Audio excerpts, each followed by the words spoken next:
Every time I work on a concert retrospective here on the channel, I am fascinated by the touring statistics and can't help but notice the same venue names appearing over and over again. As a 90s kid who grew up with the NBA, I eventually realized those touring patterns pointed to a growing dependence on indoor arenas, many of them already famous for their hardwood classics. So I decided to put my theory to the test. I went full Russell Crowe in A Beautiful Mind and drank a lot of coffee in the process. This is the story of how basketball helped build the infrastructure that classic rock needed to conquer America. Our story begins in the early 60s. By 1963, that decade's concert offering in America mostly relied on R&B, soul, jazz, and early day rock and roll sounds. Names like Chubby Checker, Jerry Lee Lewis, Ray Charles, Jackie Wilson, The Drifters, and Johnny and the Hurricanes entertained crowds across the nation. Mostly held at theaters, state fairs, and the occasional indoor spot, NBA venue usage was low. Home to the Detroit Pistons, Cobo Hall, and Cincinnati Royals' own Cincinnati Gardens saw less than 20 shows a year. Baltimore welcomed its own Civic Center in 1962 for their Baltimore Bullets, but still, live music was a sporadic affair. JFK's tragic assassination in November 1963 wounded the nation to its core. American youth was suddenly searching for hope, identity, and something to cheer them up. They got a little help from some new friends. The Beatles' arrival in February 1964 sent shockwaves as a rising phenomenon. They returned in August for a 27-day tour across America where the writing was on the wall. The dawn of a new era for concert promotion. The Beatles rocking 2 shows the same day at Baltimore Civic Center signaled into a growing necessity to cater to an impending and highly lucrative British invasion.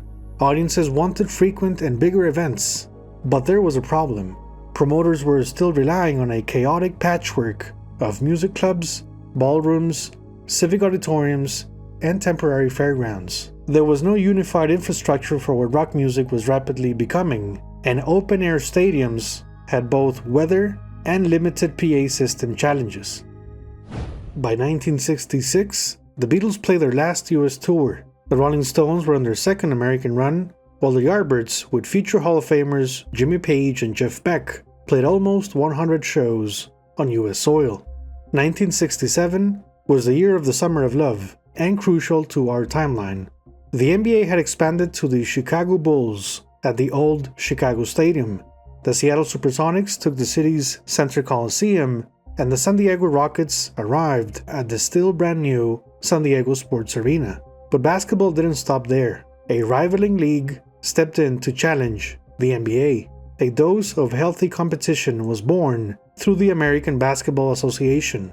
It wasn't a polished corporate machine, yet it played a big role in keeping arenas up to consistent working conditions for other forms of entertainment. Although they didn't have the TV broadcast reach out the NBA had, it brought basketball awareness to cities longing for new spectacles. The sports conversation boosted ticket sales in places the NBA hadn't been before.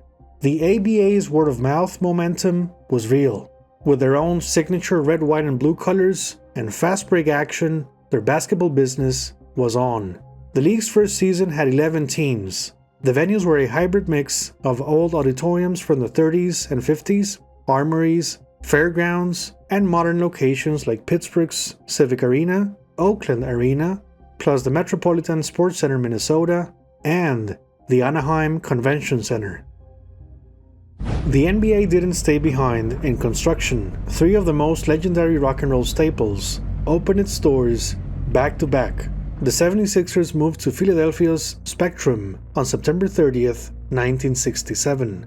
The imposing LA Forum was officially born on December 30th that same year, followed by a household name now on its 4th location in New York City, Madison Square Garden 4, on February 11th, 1968. The Chevy 2 Nova. This time, vote. Kids, for real excitement and adventure, take off with Remco's voice control Kennedy Airport.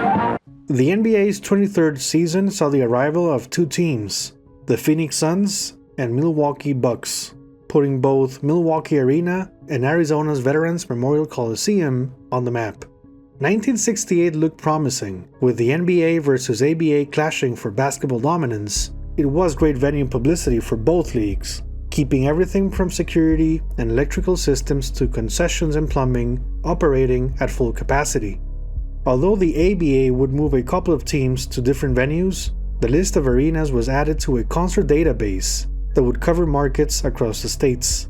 Everything indoors, no worries for come rain or shine, the lights would always be on.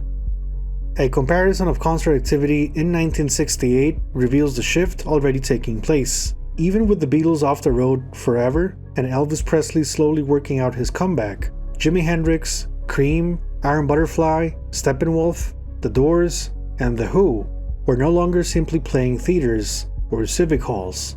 They were becoming recurring attractions inside massive sports arenas for hungry fans who couldn't get enough of their hits and counterculture sounds. America just didn't want music anymore. It wanted an experience. A revolution was coming, and it arrived through concert speakers and basketball courts.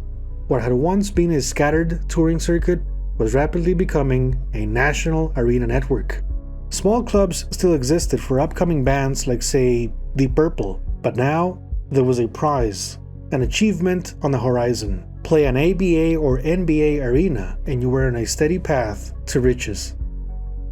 Concert promoters benefited enormously from basketball venues because they could now plan tours around an organized sports calendar, sometimes booking dates nearly a year in advance. This reduced much of the operational risk promoters normally faced when organizing large-scale concerts. It was one thing to rent a building from a city struggling with maintenance, regulations, and endless red tape. It was another to work with privately operated sports enterprises whose survival depended on keeping arenas functional and profitable.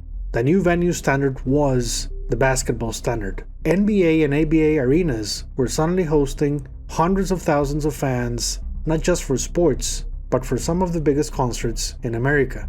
They gained a new cultural meaning beyond basketball itself, becoming the playgrounds of superheroes, men of extraordinary ability to win championships or deliver timeless music performances.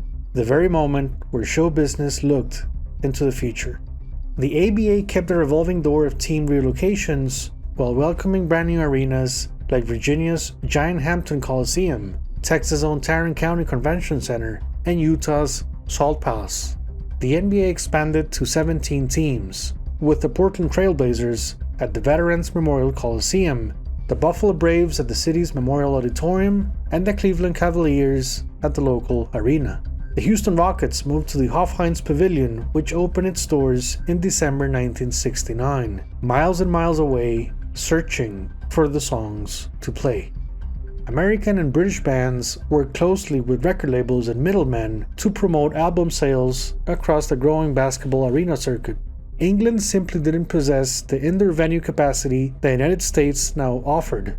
What followed was a hands-on competition, a battle between promoters, managers, and touring machines, while faceless heroes, roadies, truck drivers, and crew members kept the operation alive, driving endlessly across the American landscape.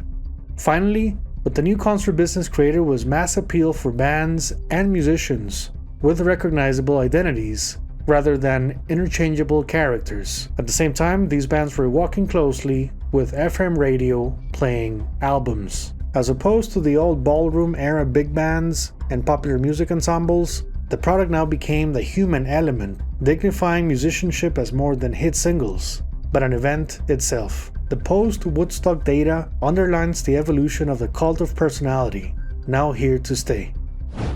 Let's look at the concert statistics. This comparison contrasts the years 1960 to 1967 against the explosion that followed from 1968 to 1975. But before we do, take a look at the two rookies on the block, Madison Square Garden 4 and the Forum. By the middle of the decade, these two buildings alone had hosted a combined 868 concerts. That number tells its own story. Even though there were other venues with similar names, they became the Garden and the Forum. Their championship basketball magic had long transcended the court, becoming icons like the bands themselves, where the biggest names in music came to perform. In many ways, the combined list of artists who played both venues reads like a Rock and Roll Hall of Fame in its own right. Now let's check out other NBA venues. Philadelphia Spectrum's growth was off the charts. It set the foundations as an East Coast hub for an endless supply of talent. San Diego Sports Arena followed quickly, becoming a favorite rock and roll magnet in California. Chicago Stadium rose from a deserted 2 shows to 41 by 1975. It was an old building, sure, but youth rejuvenated the place. Boston Garden had seen NBA championships and now welcomed popular music with open arms, despite some infamous box office riots. Detroit's Cobo Hall had a considerable spike in 1968. The 327% show increase turned into a must-visit. Baltimore's Civic Center doubled its concert activity, while Seattle's Center Coliseum grew by 64%, with a very exclusive list of performers, including 6 visits by Led Zeppelin. Good evening, Seattle. It's more than a pleasure to be back again, really, really, man, really. Now you know what we have to go through. Get a cup of tea, hang on. Okay, on to the ABA. For the already existing venues when the league began, it was a positive scoreboard, with Dallas and Charlotte above the 100% growth mark. Indiana's State Fairgrounds Coliseum was already a prominent concert spot, so it remained popular. Now the new generation venues had fascinating records. Every name except Miami exceeded the 100 show totals by the end of 1975. Names like the Met Center, Tarrant County, and Hampton Coliseum drew big attendance numbers. Anaheim Convention Center was a place where Emerson, Lake and Palmer captured their triple vinyl live album, and you can watch that retrospective here on the channel. The main theme for all these is expansion. A couple of all-star games became fan favorites, featuring players from both leagues facing each other. The 1971 edition was held at Houston's Astrodome, while the 1972 game took place at the brand new Nassau Coliseum, home of the New York Nets. The venue became an immediate concert success. By 1975, statistics show 193 concerts had already been held there. Every major 70s act seemed to pass through its doors. Yes, Black Sabbath, Led Zeppelin, Frank Sinatra, Deep Purple, and many more. By the mid-70s, several ABA franchises were in dire straits. What began as a hopeful business venture gradually became a struggle for survival. Financial pressures and difficulty securing lucrative television contracts pushed the league toward finding a way out. A merger with the NBA was finally agreed upon on June 17, 1976. Although only 4 ABA teams survived the transition, the Spurs, Pacers, Nuggets, and Nets, many of the arenas continued thriving as major concert destinations. The statistics from 1976 through 1991 confirmed that artists, promoters, and audiences remained deeply connected to the basketball venue network. While new facilities such as the Omni, the Summit, and the Dome trilogy of Pontiac, Seattle, and New Orleans expanded the landscape, much of the existing infrastructure remained firmly in place. Former ABA and NBA venues alike maintained a steady flow of concerts where established legends shared the stage calendar with emerging stars and new musical trends. The arena rock explosion of the 1970s had matured into a permanent entertainment industry, one capable of filling buildings year after year, regardless of which team, if any, happened to call them home.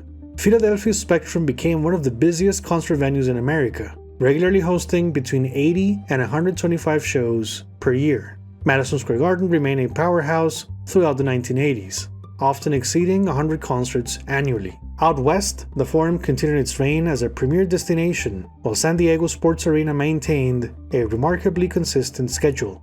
New additions quickly joined the elite ranks, proving that the demand for live music was stronger than ever. The ABA may have collapsed, but many of its venues continued to make money long after the merger. World Tour 85 at Pittsburgh Civic Arena. Pittsburgh Civic Arena became an absolute concert powerhouse, routinely attracting between 40 and 70 shows per year throughout much of the 1980s. Los Angeles Sports Arena remained a major California destination, eventually peaking at 77 concerts in 1991. Charlotte Coliseum was consistent, with 40 and 60 performances annually. while the Salt Palace established itself as one of the strong names in the Rocky Mountain region. Elsewhere, the Metropolitan Sports Center continued drawing strong touring traffic well into the 1980s, despite the league's disappearance. Nassau Coliseum may have been the greatest success story of them all. Home to the Nets, the building maintained an impressive schedule of roughly 30 to 66 concerts per year for more than a decade. The statistics reveal a fascinating outcome. Many of the venues themselves became permanent fixtures of the American concert circuit, welcoming multiple generations into the magic of live performances. To further test my theory, I look at a couple of tours completely outside the period covered in this documentary. Jimmy Page and Robert Plant's 1995 and 1998 North American tours are fascinating. To my surprise, the pattern was still there. Nearly 60% of the 1995 dates were played in NBA arenas, while the 1998 tour continued to rely heavily on the same network. More than 20 years after the NBA-ABA merger, major artists were still following routes built during the rise of arena rock. Led Zeppelin was gone, but Page and Plant remained the same. The infrastructure went along with them. What began as a collection of basketball venues evolved into a nationwide touring system capable of supporting the soundtrack of our lives. Maybe basketball didn't save classic rock by itself, but it certainly helped build the roads that carried it across America. Championships, classic albums, the memories remain. A place of legends, a place of dreams. Both in sports and music, you're only as good as your last performance, and every player took that to heart, forever changing the game.